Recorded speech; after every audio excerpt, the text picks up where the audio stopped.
قانون کو ہاتھ کی چھڑی اور جیب کی گھڑی کے طور پر استعمال نہیں ہونا چاہیے۔ دوستو، یہ الفاظ شورش کشمیری نے دہائیوں پہلے کہے تھے، مگر 9 اور 10 اپریل کی رات کو ان الفاظ کا، اس جملے کا عملی مظاہرہ میں نے دیکھا، جب قانون کی چھڑی کے ذریعے ایک شخص کو اقتدار کے ایوانوں سے نکال باہر کیا گیا۔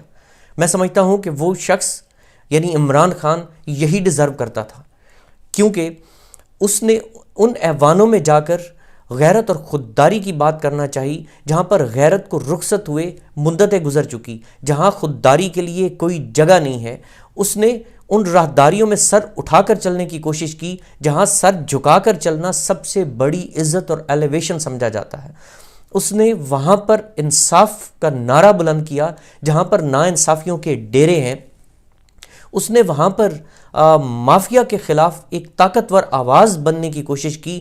شاید اس کو مافیاز کی طاقت کا اندازہ نہیں تھا کہ یہ مافیا صرف لوکل لیول پر نہیں ہے، انٹرنیشنل لیول پر ان کے کنیکشنز ہیں۔ یہ ویل کنیکٹڈ مافیاز ہیں جن کو روکنا بڑے بڑوں کے بس کی بات نہیں ہے۔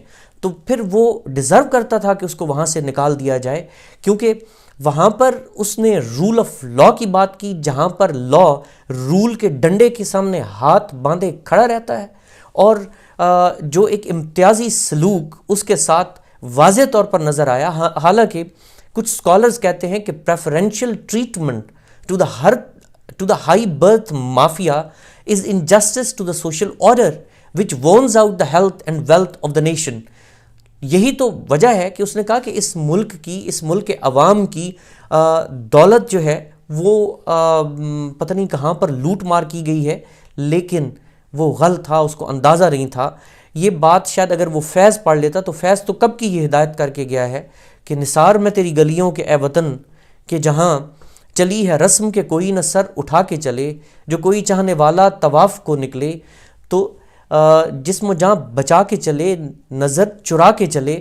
تو یہ چیزیں اس کو مد نظر رکھنا چاہیے تھیں، اس کا خیال اس کو کرنا چاہیے تھا۔ اور لیکن شاید پاگل شخص ہے، خوابوں کا آدمی ہے، آئیڈیلسٹک اپروچ رکھتا ہے، اس کو زوم ہے اپنی ایمانداری، غیرت، جرت اور انصاف کی تگ و دو پر۔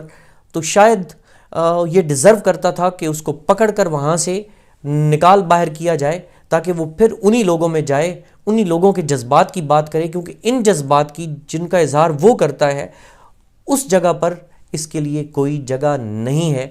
تو عمران خان، پھر بھی لوگ تمہارے ساتھ ہیں، لوگوں کے دل تمہارے ساتھ دھڑکتے ہیں، لوگوں کی زبانیں تمہارے ساتھ ہیں، لوگوں کی دعائیں تمہارے ساتھ ہیں۔ خدا کرے کہ تم کامیاب ہو کر پھر وہاں پر 2/3 اکثریت سے جاؤ۔